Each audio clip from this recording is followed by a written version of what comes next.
Assalamualaikum warahmatullahi wabarakatuh. Innal hamdalillah nahmaduhu wa nasta'inuhu wa nastaghfiruh wa na'udzu billahi min syururi anfusina wa min sayyiati a'malina. May yahdihillahu fala mudhillalah wa may yudlil fala hadiyalah. Asyhadu an la ilaha illallah wa asyhadu anna Muhammadan abduhu wa rasuluh. La nabiyya ba'da. Allahumma salli wa sallim ala nabiyyina Muhammad sallallahu alaihi wasallam wa ala alihi wa sahbihi wa man sara ala nahji ila yaumiddin. Amma ba'd. Ya ikhwah, kita masih membahas tentang ittiba'ul hawa, mengikuti hawa nafsu. Kemarin sudah dibahas tentang adrarut tiba'il hawa, madarat atau bahaya mengikuti hawa. Kemarin sudah sampai poin yang ke berapa ya? 4 kalau saya. Yang kelima adalah Bismillahirrahmanirrahim, sababun lidhihabil aqli wal ilmi, menjadi sebab hilangnya akal dan ilmu. Jadi kalau orang memperturutkan semua keinginannya, semua yang diingini itu harus terkabul, maka akal warasnya hilang. Ini bisa terjadi bukan saja di negara berkembang, tapi juga di negara maju, ya, karena menghadapi kenyataan pahit.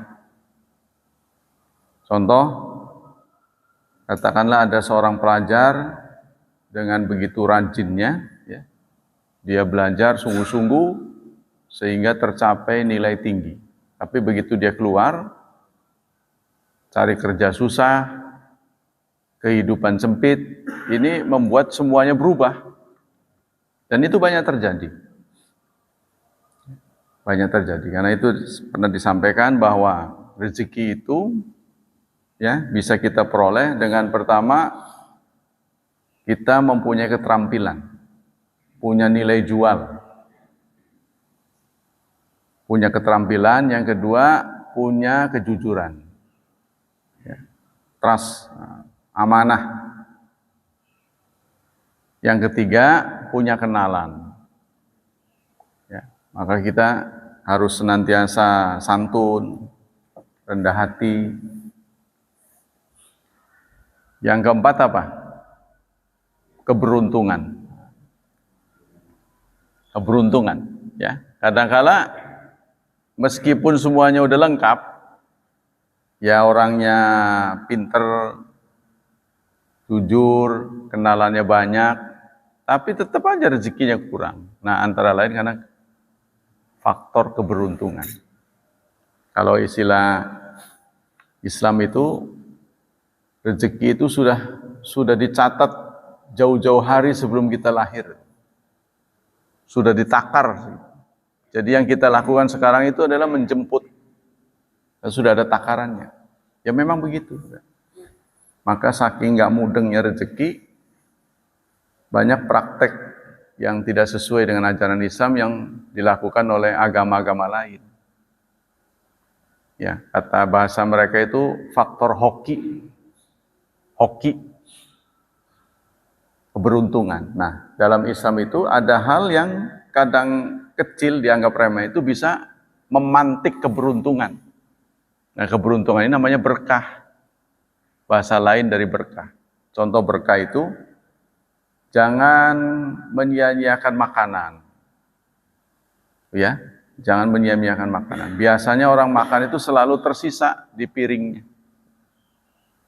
Dia sendiri yang naker, dia sendiri yang nyisain gitu. Ini kebiasaan, saya lihat orang kondangan juga begitu. Kalau dia kira-kira nggak habis, jangan ditakar. Berarti untuk perutnya sendiri saja dia nggak bisa mengira-ngira, apalagi orang lain. Kasihan gitu ya. Nah, itu kan bisa kalau sisa, kalau kita nggak makan lebih kan bisa buat orang lain. Tapi dengan kita naruh di situ jadi posisinya sudah bekas ASEAN gitu ya. Itu tadi faktor keberuntungan. Untuk bisa memantik keberuntungan di samping tadi ya, menelusuri hal-hal yang membuat kita berkah. Tidak kurang pentingnya adalah berdoa. Bangun malam. Karena nggak mudeng nih soal keberuntungan kita ini. Ya, kadang orang yang sudah lengkap semuanya, tapi tetap aja bawaannya sial kata orang. Jadi untuk bisa hoki itu. Agama lain itu dengan menempatkan kucing manggil-manggil di kasirnya itu, di tempat ya, transaksinya itu ada kucing begini.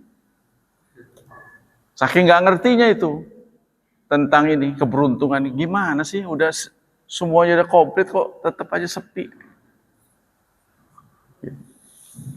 Sehingga ada ikhwan juga yang tergoda. Ustadz, saya harus bagaimana ya, dagangan sepi. Ya susah, faktor keberuntungan.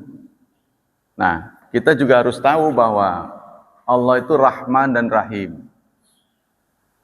Sama-sama artinya sayang, cinta, Sang Maha Cinta. Dengan nama Allah yang cinta dengan bentuk Rahman dan cinta dalam bentuk Rahim. Untuk bisa mendapatkan cinta Allah dalam bentuk Rahman, syarat utamanya adalah ilmu. Ini berlaku di dunia. Nah, untuk Rahman ini Allah bagi kepada semua makhluk tanpa membedakan apakah dia menentang atau taat. Nurut apa enggak terserah. Nah, makanya orang kafir kadang-kadang dalam hal tertentu menguasai dunia karena dia punya ilmu. Ya, contohnya yang laris tuh buka counter lah. Laris manis orang buka counter. Teman saya buka counter, wah alhamdulillah pengurus madrasah bisa buka counter. Berapa hari saya lewat udah nggak ada. Ketemulah saya di madrasah. Kenapa kamu tutup? Ya kalau waktunya longgar ya nggak masalah kan. Nambah-nambah penghasilan. Saingannya berat katanya. Emang dikiranya gampang itu. Ya. Toko-toko itu emang seperti yang Allah firmankan, in takunu ta'lamun fa innahum ya'lamun kama ta'lamun wa tarjuna minallahi ma la yarjun.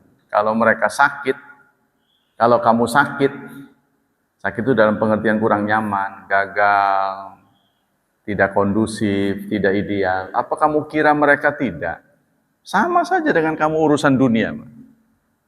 Tapi kamu punya nilai lebih, yaitu tarjuna minallahi ma la yarjun. Kamu masih ada harapan akhirat. Kalau mereka sudah tidak punya harapan, dunianya gagal, ya udah total. Kalau kita, orang Islam, meskipun dunia gagal, jangan pernah meninggalkan keimanan. Itu sudah modal terakhir tuh. Ya, sepanjang dia masih punya iman, maka insya Allah di akhiratnya akan menang. Nah, kita kembali sini.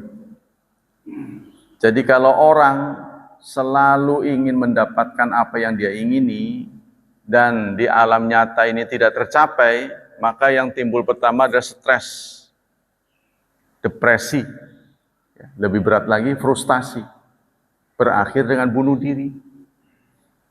Nah, ini banyak kita dengar juga dari para selebritis.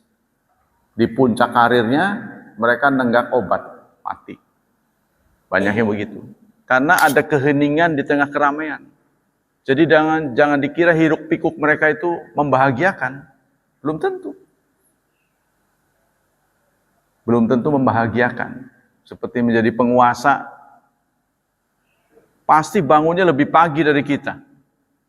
Pulangnya lebih larut, lebih telat daripada kita. Tapi orang semuanya memburu, ada apa ini?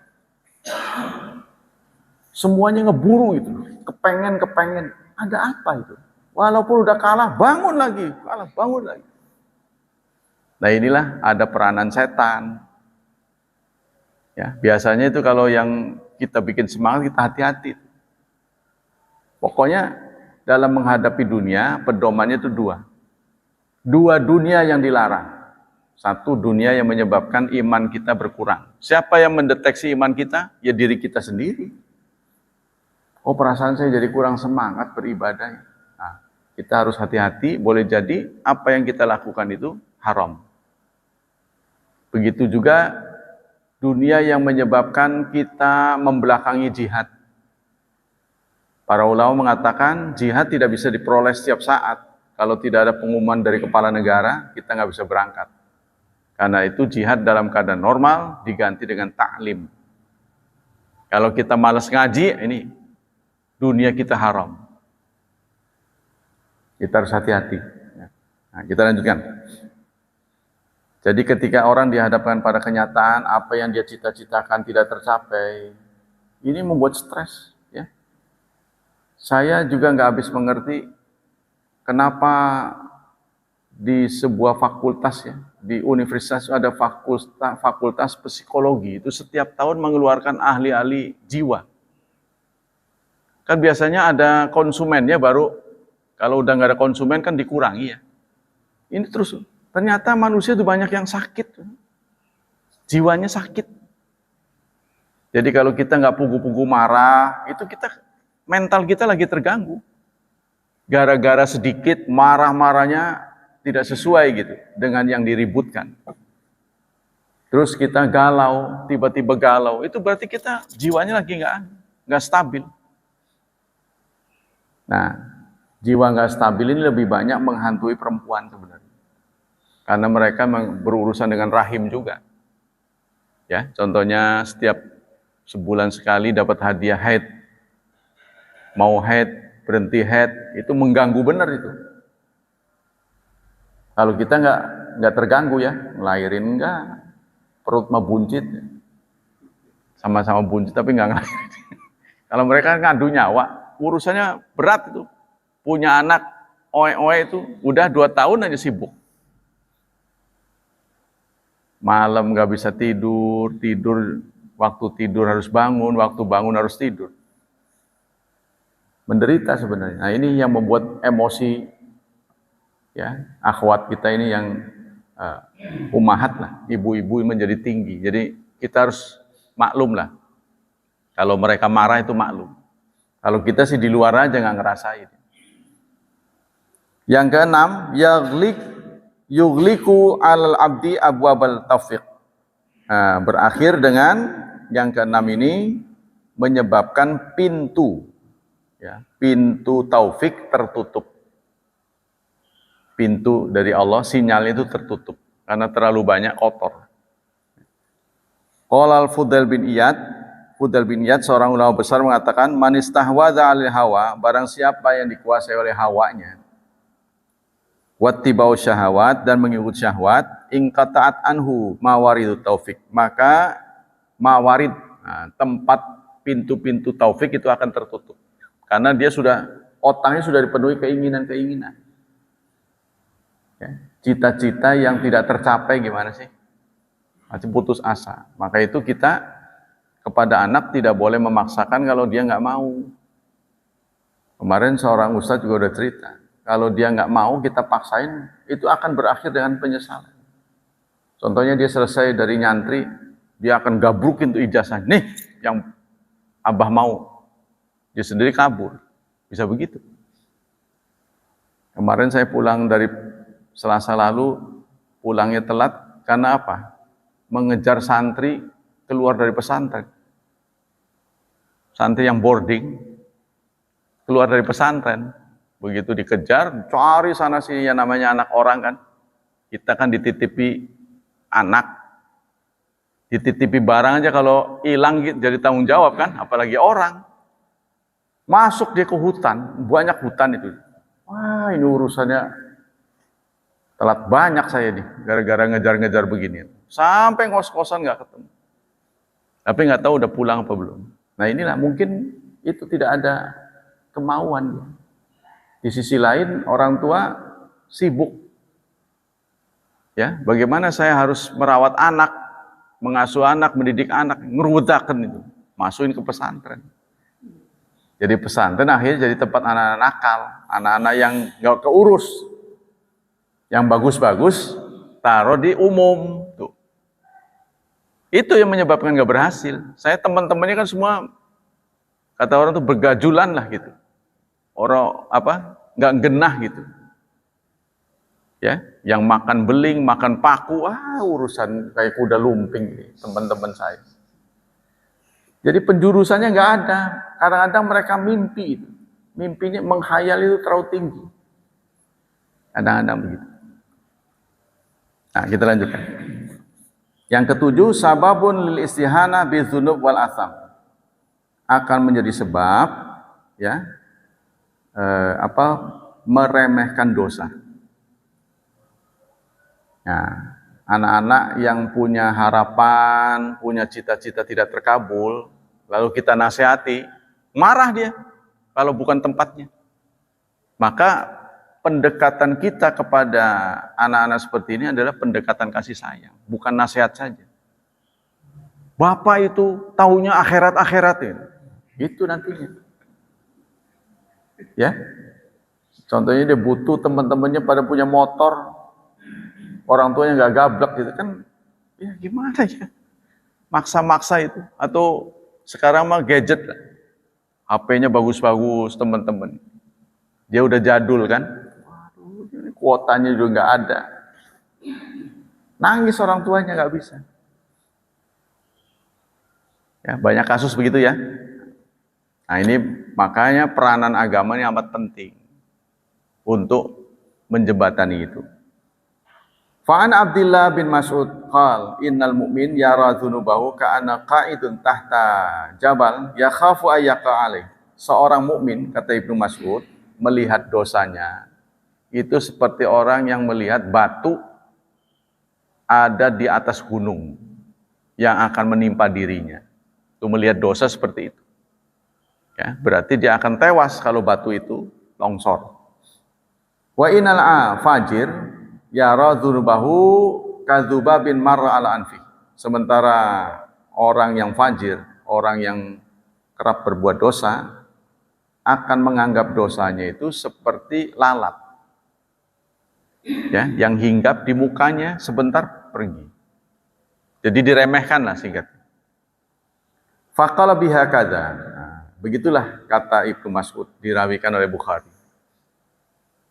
Nah, saudara, jadi kita harus melakukan pendekatan kasih sayang, ya. Jadi kalau kasih sayang itu, sejelek-jeleknya kasih sayang itu akan membekas dalam hati anak. Nah, di tengah-tengah dia banyak kekurangan, kita baru masuk nasihat.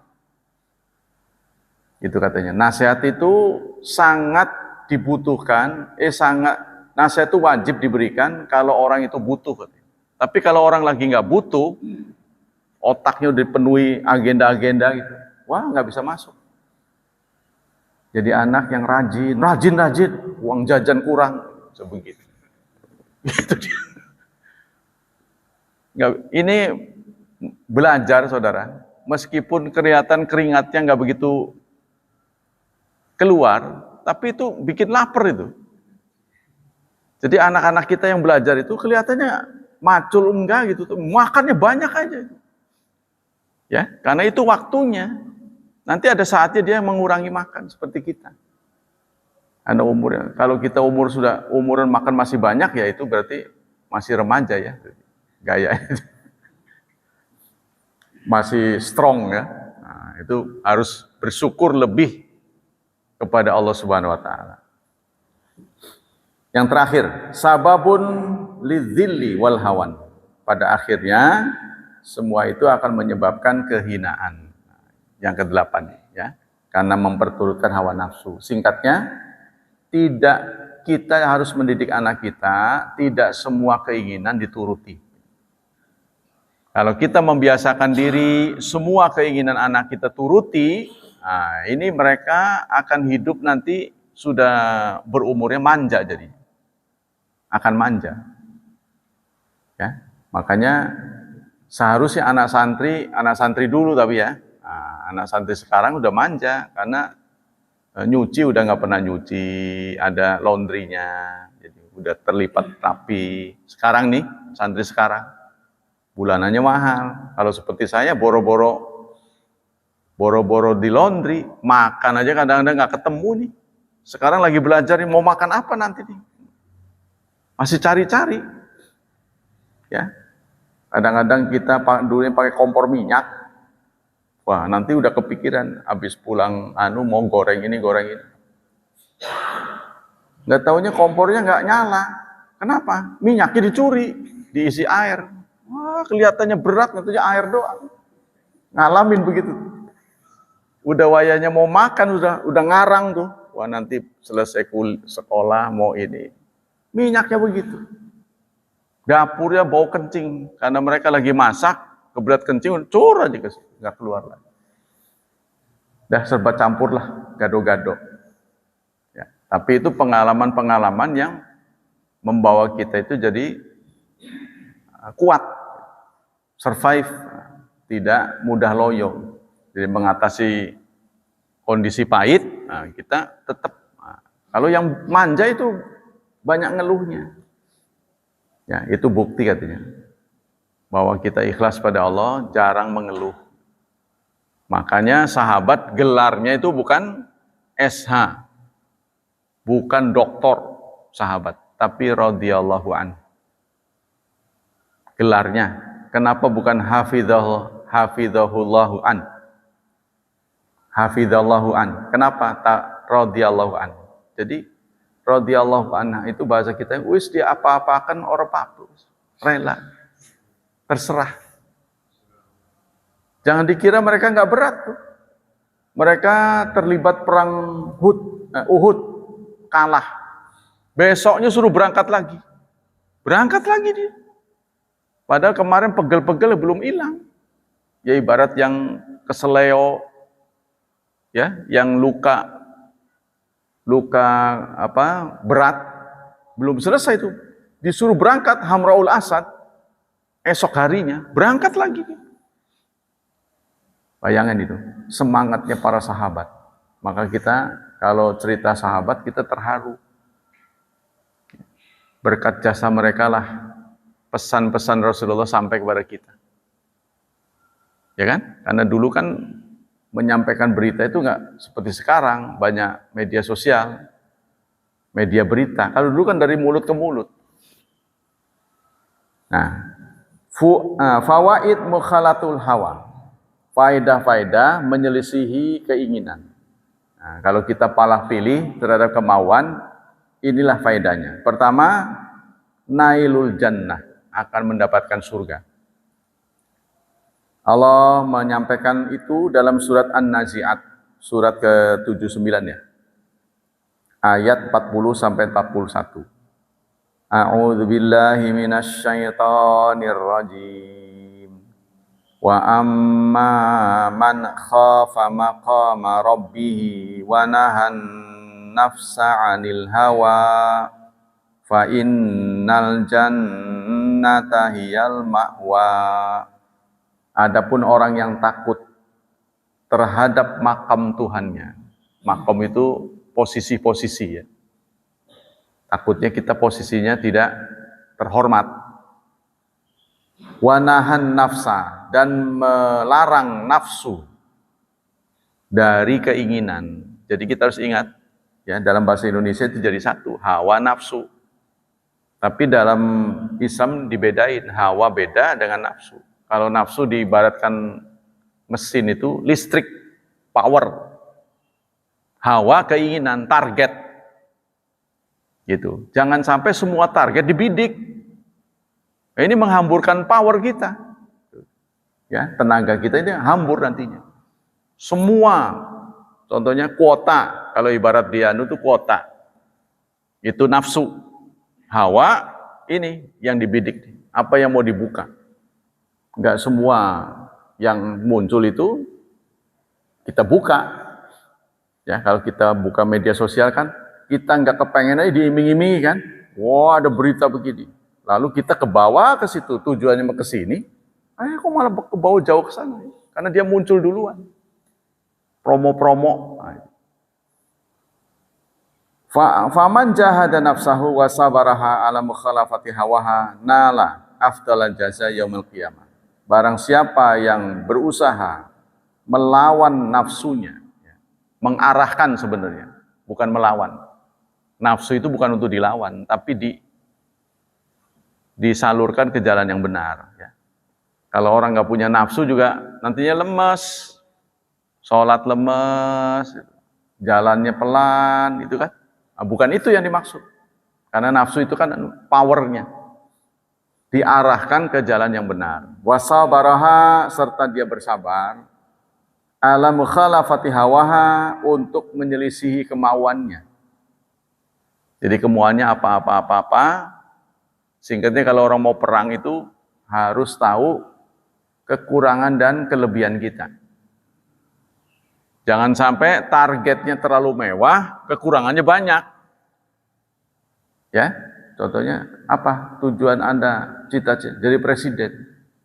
Ngomong aja nggak bisa, bagaimana mau jadi presiden? Tahun Islam itu dimulai dengan Muharram. Kalau tahun Masehi kan Januari. Kita ini kan Muharram nih sekarang nih. Apa penyebabnya? Kenapa Muharram yang dijadikan awal tahun, bulan pertama gitu? Kenapa? Rupanya pernah terjadi musyawarah di zaman Umar bin Khattab.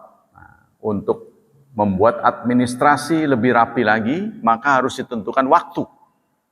Kan saya pernah ngomong, umat Islam yang kenal angka lebih cerdas daripada yang tidak. Nah, kita lanjut. Ada yang mengusulkan bagaimana kalau kelahiran Nabi saja dijadikan momen untuk tanggal 1, bulan 1, tahun 1, gitu kan? 1 Muharram, tahun 1 gitu. Momennya apa? Singkatnya itu bla bla bla semua. Nggak ada bekasnya gitu loh. Ya, nggak ada momen tertentu yang menjadi pemantik kenapa awal bulan ini Muharram. Artinya jasanya Muharram ini apa? Jasanya bulan Muharram ini apa sehingga ditempatkan sebagai bulan pertama? Ketika di zaman Umar bin Khattab, para sahabat musyawarah, kita akan menentukan tanggalan. Tanggal 1, bulan 1, tahun 1 ini apa? Kalau sementara orang, sahabat menyatakan bagaimana kalau bulan kelahiran Nabi? Kebanyakan menolak, karena lahir itu bukan prestasi. Itu lahir bukan prestasi. Jadi kita sebenarnya salah menyatakan kelahiran Nabi Muhammad. Kan waktu lahir belum jadi nabi. Ya kan? Kelahiran Nabi Muhammad 12 Rabiul Awal. Kan waktu lahir belum jadi nabi. Umur 40 jadi nabi. Kelahiran Muhammad harusnya. Nah, sahabat menolak karena kelahiran itu bukan prestasi, tapi prestis. Bukan prestasi. Prestasi itu adalah suatu upaya yang memberikan nilai lebih itu. Ya. Apa prestasi itu? Kalau prestis itu dia terima dari lahir. Contohnya Pak Udi, keturunan orang yang berdarah biru katanya, walaupun dibuka merah ya. Berdarah biru itu. Itu kan tidak bisa kita dapati karena lahir udah begitu kan. Nah itu namanya prestis. Ya mending sih. Kalau kita berprestasi plus prestis, lebih lagi. Lebih top lagi. Tapi kalau mengandalkan prestis saja nggak ada prestasi, nggak ada guna. Nah prestasi itu adalah kepintaran kita, kecerdasan kita. Maka dipilihlah hijrah. Karena hijrah itu adalah berat. Ya. Apa hubungannya hijrah dengan Muharram? Yang saya dengar berdasarkan hitung-hitungan falak, ketika Rasulullah menapakkan kaki keluar dari rumah, itu adalah 1 Muharram. Maghribnya bulan Muharram. Jadi udah hilal, sudah nampak. Itulah sebabnya kenapa Rasulullah hijrahnya belakangan. Kan sahabat dulu yang berangkat tuh. Ya, istilahnya kalau dari sini ke Surabaya lah. Sahabat dulu yang pada berangkat. Kenapa? Karena belum tanggal. Jadi belum dijadwalkan oleh Allah. Sebab Allah tahu di kemudian hari akan menjadi momen yang dicatat dalam sejarah. Allah kan maha tahu. Jadi bukan sebuah kebetulan apa yang dilakukan Nabi itu ya serampangan gitu. Tidak ada momen yang bernilai. Nah, itu saya sampaikan tuh begitu Rasulullah melangkahkan kaki menurut hitungan falak. Ini hitungan ya, hisab falak. Itu adalah malam tanggal 1 Suro. Tanggal 1 Suro itu kan di Jawa keris-keris dimandiin tuh. Kiai dimandi nih, keris namanya kiai kan. Nah iya. Jadi sampai seperti itu, malam 1 Suro Rasulullah hijrah. Maka momen ini kemudian dijadikan awal tahun. Itu saya bilang. Nah, jadi maksudnya kita ini kurang mempelajari sejarah. Nah, kita kembali sini. Yang kedua, an-najatu min ahwali yaumil hasyar.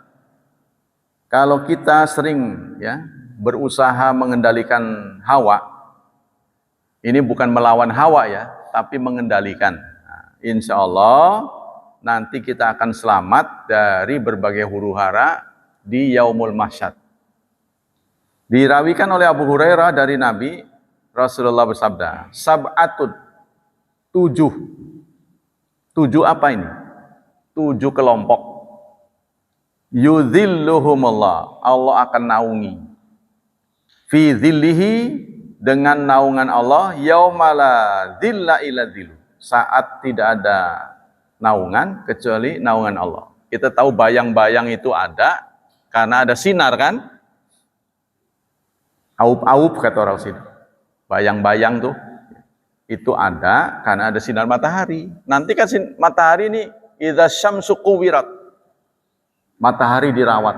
Udah off kamu, di-off-kan. Ya otomatis sudah tidak mengeluarkan sinar lagi, tidak ada bayang-bayang. Nah, pada waktu itu katanya itu kenapa tidak ada bayang-bayang, Saudara? Karena semua amlas, semua flat. Nah, kita kalau lagi matahari bersinar begitu terang, kan kita ngumpet di bayang-bayang, ngaup, berteduh. Karena ada benda kan, yang lebih besar daripada kita. Kalau bendanya cuma kerikil, ya kita nggak mungkin bisa jadi aup-aup, kan tinggi. Nah, nanti itu flat. Karena pasca gempa, idza zulzilatil ardu, ketika bumi diguncangkan, zilzalaha dengan sekencang-kencangnya, seguncang-guncangnya, wa akhrajatil ardu athqalaha, dan bumi akan memuntahkan isinya. Ya, isinya semuanya dimuntahkan sehingga tanah itu menjadi flat. Tidak ada yang lebih tinggi. Nah, saat itu matahari didekatkan. Matahari didekatkan. Hanya beberapa mil, katanya 1 mil itu 1,5 kilo dari kepala manusia. Sekarang Saudara, berdasarkan hitungan lagi, ketinggian matahari dari kita ini, dari diri kita ini, 147 juta kilometer. Nanti siang kalau terang tuh, Saudara, panas nggak? Nggak pakai peci, nggak pakai payung, jangan berteduh. Wah, udah nggak tahan. Itu ketinggian matahari 147 sekian kilometer dari kita. Nanti di Yaumul Mahsyar akan didekatkan hanya beberapa mil. 1 mil itu katanya sekitar 1,5 kilo. Berarti cuma 3 kilo dari atas kita. Waduh, gimana? Kita bisa tahan. Sementara panas corona matahari, sekali lagi saya mengutip angka yang dari ahlinya. Seorang profesor dari ITB pernah ceramah Idul Fitri, dia mengatakan panas corona matahari itu 6 juta derajat Celcius. 6 juta. Ketinggian kita ini 149 juta. Dari mana angka itu? Dari ahlinya. Saya nggak suka ngitung. Ngitungnya 149 juta dari kita ini. Nah, panasnya udah segitu itu. Nah, ketika didekatkan, saudara, orang nggak tahan. Jadi ada yang keringetnya semata kaki, ada yang sebetis, ada yang kelelep sampai sealis. Keringetnya.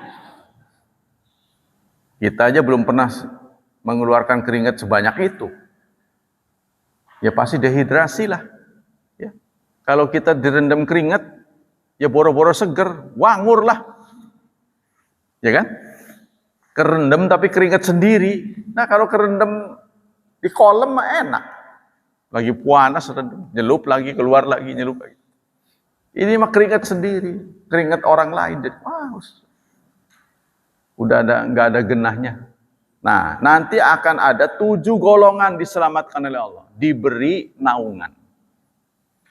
Nah, siapa saja? Imamun adlun, imam yang adil. Nah, ini mungkin orang ya berlomba-lomba menjadi pemimpin, jangan-jangan ngejar ini nih. Pak Syafi'i, kenapa orang-orang berlomba pengen jadi pemimpin? Jangan-jangan dia dengar hadis ini. Pengen menjadi imam yang adil. Dia akan mendapat prioritas naungan Allah nantinya. Jadi imam itu pemimpin, mempercepat masuk surga, mempercepat masuk neraka. Jadi pemimpin tuh. Kalau pemimpin itu benar, ya, dia akan mendapat pahala besar. Karena orang yang mendapat manfaat besar. Ya, jadi singkatnya Pak Syafi'i, kita semua ya, kalau nilainya pengen tinggi, kita harus memanfaatkan orang lain. Itu kalau diri kita sendiri kurang sama dengan multi level. Pak Syafi'i pengen pengen mendapat nilai orang ngaji 40. Udah kasih minum aja orang 40. Kita dapat, kita ikut ngaji, yang ngaji orang lain tuh karena kita beri, dia mereka nyaman, kita dapat angka lagi. Tapi kalau cuma kita doang masih sedikit. Ya, itu sebabnya kalau kita jangan kurang jurus gitulah singkat. Banyak sekali ya kebaikan-kebaikan yang bisa menggandakan pahala. 1, imam yang adil. Yang kedua, syabun, seorang pemuda, nasya'a fi ibadatillah, yang tumbuhnya dalam ibadah pada Allah. Sekarang ini jarang sekali nih, ya Pak Kamal, ada remaja yang menjaga 5 waktu aja, udah nggak sholat qobliyah ba'diyah, 5 waktu. Saya pikir jarang yang konsisten gitu. Jadi dia tidak ada yang nyuruh, tetap menjaga secara konsekuen dan konsisten 5 waktu. Udah nggak usah dipikirin sholat sunahnya deh. 5 waktu aja, habis sholat dia pergi lagi. Itu aja udah jarang. Apalagi dia mau nambah qobliyah ba'diyah, duha, terus sholat malam. Mungkin anak pesantren iya. Tinggal ikhlas apa enggak ikhlas ya. Nah itu yang kedua ya. Yang ketiga, rajulun qalbuhu mu'allaqun bil masajid. Seorang laki-laki yang hatinya terpaut dengan masjid. Hatinya, jadi dia warawiri ke masjid. Ya, tapi bukan ngincer kotak amal, bukan. Bukan lagi ngintip kok. Warawiri tujuan ke situ, salah. Ini saudara, tentu saja kita bisa bayangkan kalau masjid itu isinya hanya buat sholat, tentu bukan ini yang dimaksud. Buat apa orang cuma warawiri ke sholat? Kan sholat sudah ditetapkan waktunya. Berarti di dalam masjid itu beraneka kebaikan. Ada perpustakaannya, itu kan, nyaman. Tuh, sehingga orang bisa berkreasi dari situ. Itu nyaman. Sekali-kalilah ke Masjid Jogokaryan.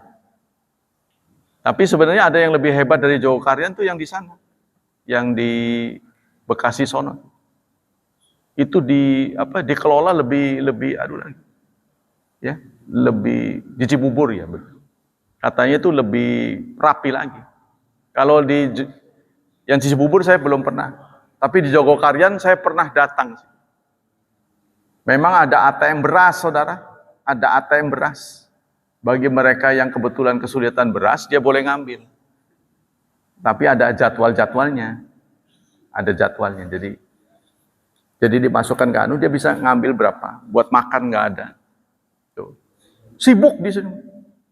Jadi masjid itu kayak ngantor gitulah. Sepertinya kayak ngantor gitu. Sibuk sekali. Nah itu yang kecil-kecil itu Joko Karyan. Padahal itu di tengah-tengah kampung ya. Hari Ahad di anunya itu di pinggir-pinggir itu banyak orang jualan. Pasar kaget. Itu Joko Karyan. Jadi dikelola dengan profesional. Ya, kita perlu ada studi banding ya, supaya kita bisa ngacak lah gitu. Wah, saya kurang jauh nih. Nah, bisa begitu. Itu yang ke berapa tuh? 1, 2 ya. Yang ketiga. Laki-laki hatinya digantungkan di masjid katanya. Kalau bahasa anunya, secara letternya, mu'allakun, seorang laki-laki yang hatinya digantungkan di masjid. Pikirannya masjid aja gitu. Biasanya kan yang masuk tua-tua, berdasarkan survei di atas 30 yang rajin masuk ke masjid. Di bawah 30 ke mall. Ya, jazakallah. Hatinya tidak di masjid. Nah ini di masjid harus ada kreativitas. Contohnya kajian-kajian seperti ini. Ya, saya sangat berharap yang ahli matematika buka kajian di masjid. Nggak harus agama, sehingga anak-anak ngerubung dia belajar matematika. Yang ingin belajar komputer, tenaga komputernya ada di situ. Di belah mana? Di Bandung begitu. Di Bandung itu kan masjid rayanya di tengah alun-alun. Tadinya alun-alunnya semrawut. Wah, sekarang udah rapi. Saya terharu, baru kali itu saya melihat Satpol PP menunggui rakyat sipil. Jadi orang main tuh ditungguin sama Satpol PP. Takut anaknya jatuh kan, dia naik-naik. Bu. Waduh, saya terharu kok ada Satpol PP begitu. Kalau di Cilegon saya taunya Satpol PP tuh ngambilin gerobak orang gitu. Mungut salar itu. Tahu saya begitu. Di Bandung tuh saya ngeliat sendiri. Bu, ini sendalnya. Aduh, alhamdulillah kok ada ya. Berarti saya katrok. Melihat yang jelek-jelek jadi suaranya jelek. Nah, itu sana begitu. Dan di situ ada wifi gratis. Jadi orang di situ ramai sih. Sarana umum betul-betul dinikmati oleh masyarakat. Nah, kita di sini punya sarana umum di Jombang nih, saudara, yang bekas pasar. Boro-boro menikmati, masuk aja bayar. Waduh, itu nggak boleh ada bayaran begitu. Itu adalah fasilitas dari pemerintah, harus dinikmati. Maksudnya supaya warga Jombang ini punya tempat terbuka gitu. Kan tempat kita hanya di rumah kita sempit gitu. Yang lega itu di mana? Tapi nggak keluar kota. Nah, itulah di situ. Ya. Di sana kapling saya lihat itu dipakai olahraga tuh. Bisa dia. Wah, bagus sih konblok. Senang orang pada muter-muter buat olahraga. Nyaman benar. Oh, di sini masuk aja bayar. Nggak ngerti. Nah, ini harus ada perbaikan. Jangan dikira saya nggak berani, kalau wali kota datang saya ngomong. Saya udah ngomong, Pak, jabatan Bapak nggak lama, karena tahun 24 ini pemilu lagi. Bapak jatahnya bukan 5 tapi 3. Hati-hati, tolong keinginan rakyat itu tolong dikabulkan. Ini saya kepengen dialusin aja nggak halus-halus. Saya hanya mengajukan 2, jalan itu tolong dibagusin. Yang kedua, Masjid Agung Cilegon itu jangan dikuasai satu kelompok. Saya juga bisa ngajar di situ. Ya, itu saya harapannya begitu, orang dengar banyak kan saya dapat pahala. Kalau ini kan hanya sebatas panggung rawi. Nah, Cilegon kan yang paling besar itu. Ini hanya dikuasai kelompok tertentu. Orang mau ngajar harus izin, diawasi begini. Aduh, susah amat. Masjid itu 24 jam harusnya terbuka untuk umum. Karena biaya pengelolaannya itu uang dari Pemda, Masjid Agung tuh. Nah itu seharusnya begitu, dibuka untuk umum 24 jam. Untuk ibadah pada Allah. Nah kita lanjutkan. Yang ke selanjutnya, warajulan, dan 2 orang laki-laki, tahaba fillah, yang saling mencintai karena Allah. Ijtama'a alai wa tafarraqa alai, yang berpisah dan berjumpa karena Allah. Nah, kita ketemu di sini, ya. Allah senang rame-rame orang, tapi untuk ketaatan. Kumpul-kumpul, tapi untuk ketaatan. Sekalinya kita kumpul kan disko, nyanyi-nyanyi, itu kan. Tapi kalau untuk ketaatan Allah suka. Seperti yang jumlahnya lebih banyak lagi adalah haji. Ya udah harganya mahal, nunggunya lama, mereka dengan ikhlasnya kumpul, buang duit, rela untuk Allah, ya, nggak sedikit tuh. Nah itu tentu mendapat pahala besar, sehingga dicatat sebagai laisa lil hajil mabrur illal jannah. Tidak ada yang layak yang akan diterima oleh haji mabrur kecuali surga. Tapi syaratnya itu 3. Faman faradal fihinal hajj fala rafath wala fusuq wala jidal. Jarang ada yang lulus. Sejak haji sampai pulang haji jangan bertengkar. Ini nggak bisa.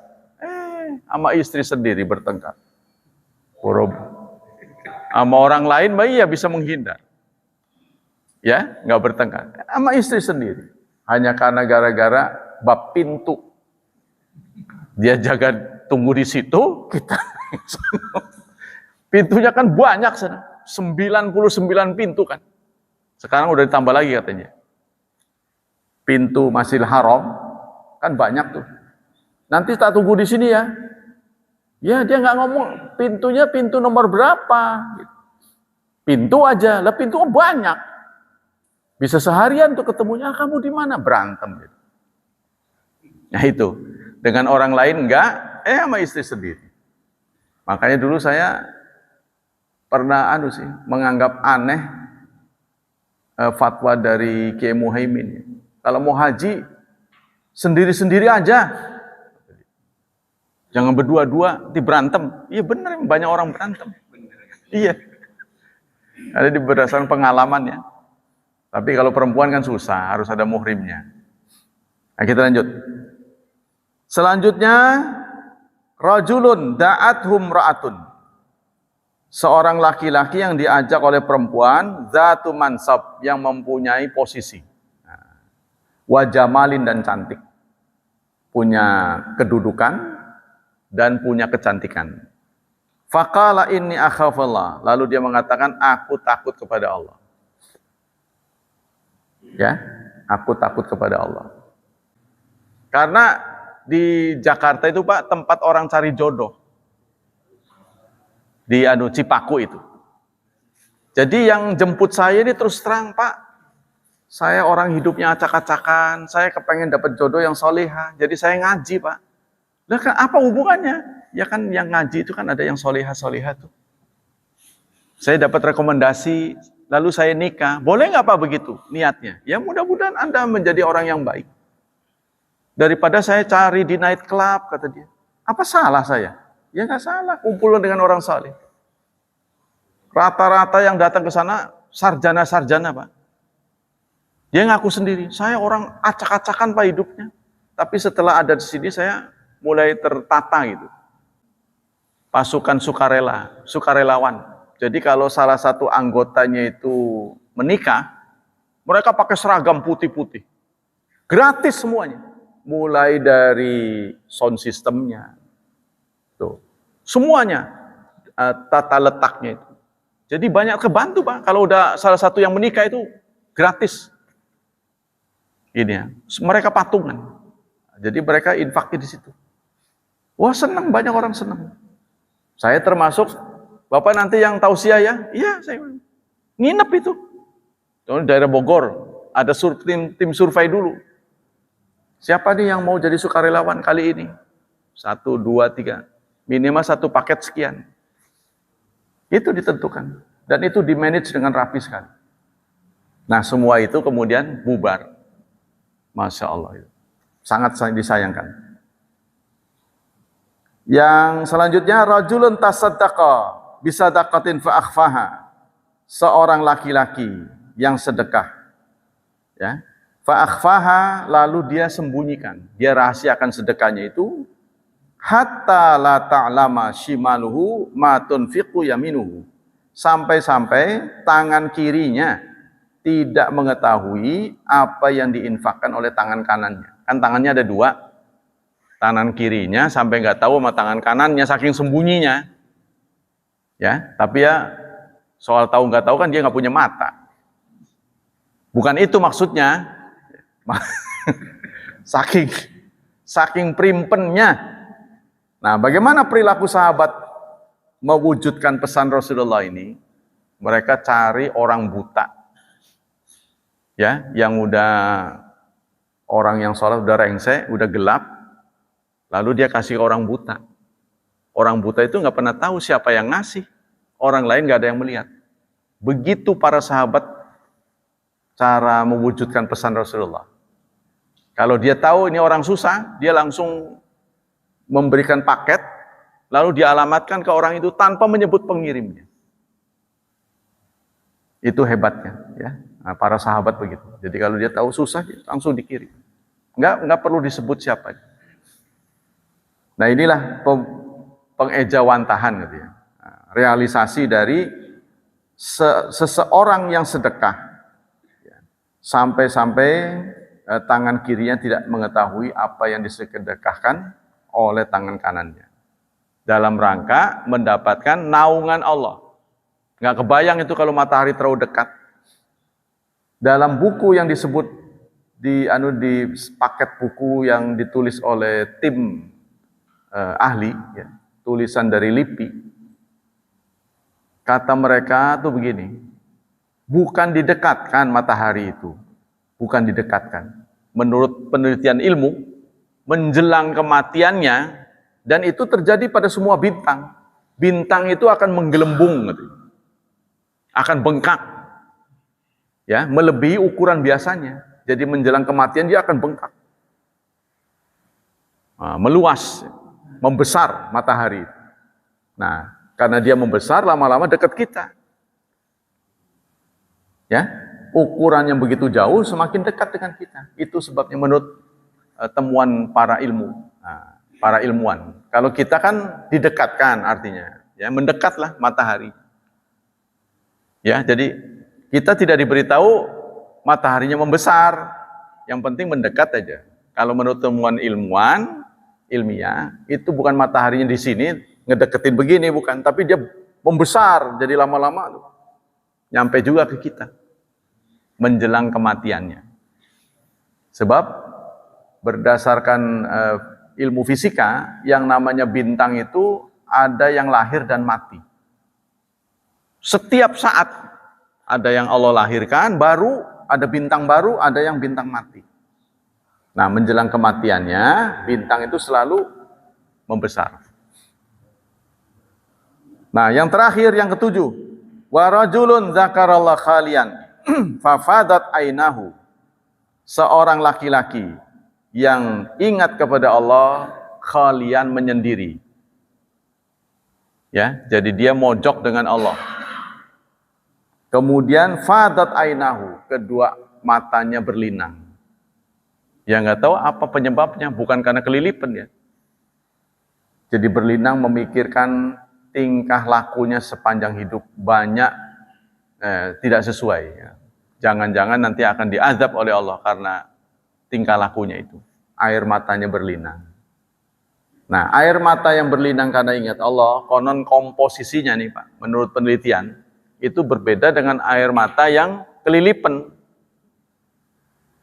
Atau karena angop, komposisinya berbeda. Jadi mata ini produksinya memang macam-macam Pak.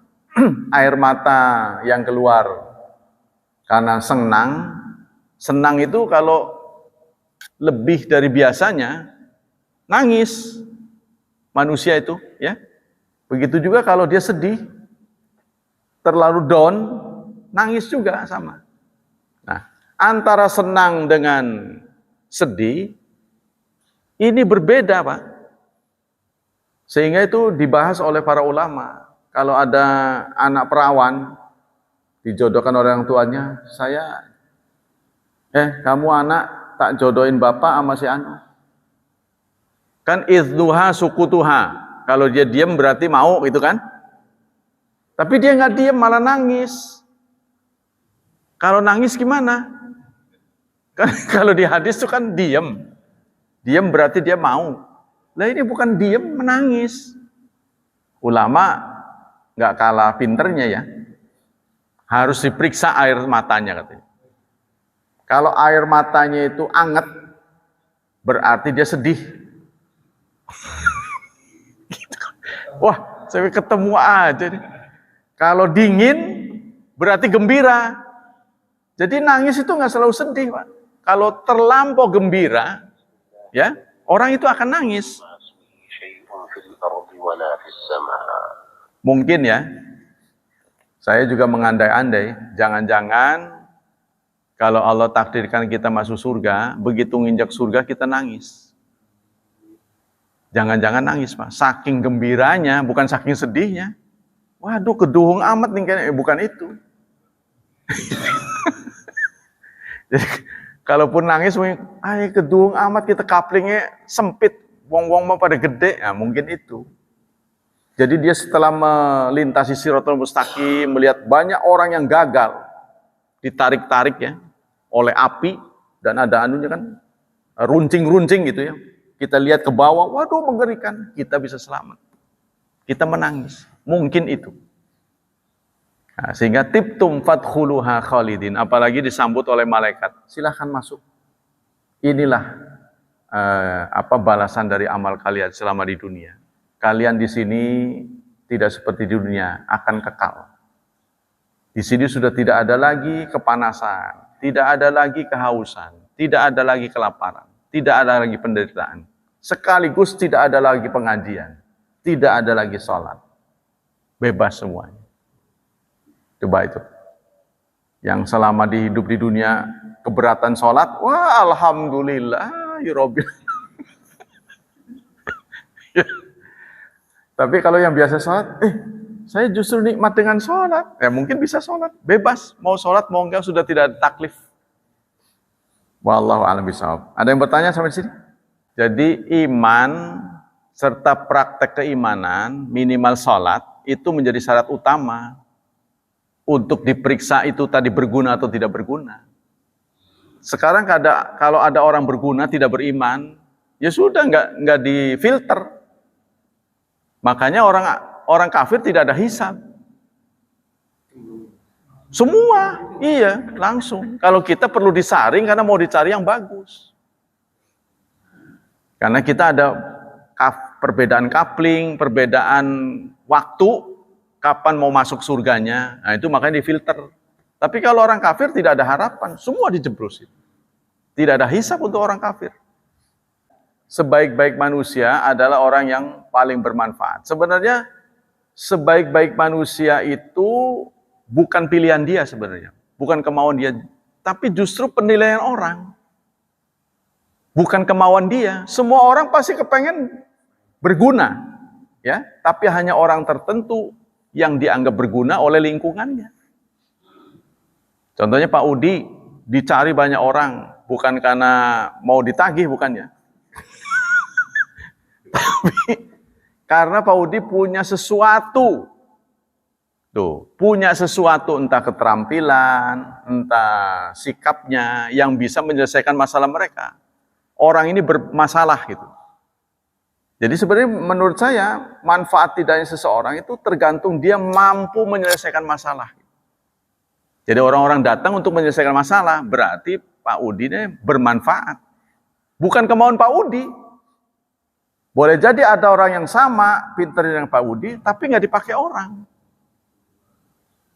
Tuh, kenapa sebabnya? Ya dia kurang sosial, ya. Gitu, maksudnya kurang terjun di masyarakat, menyendiri, kepintarannya ada. Nah, jadi menurut saya faktor ekstra, bukan intra, faktor ekstra yang membuat orang itu berguna. Tetapi itu ada kaitannya dengan intra. Bagaimana dia hubungan dengan Allah. Jadi pemantiknya hubungan dia dengan Allah. Allah lah yang membuat dia dimanfaatkan oleh orang lain. Itu dicari orang. Nah, demikian. Cukup ya?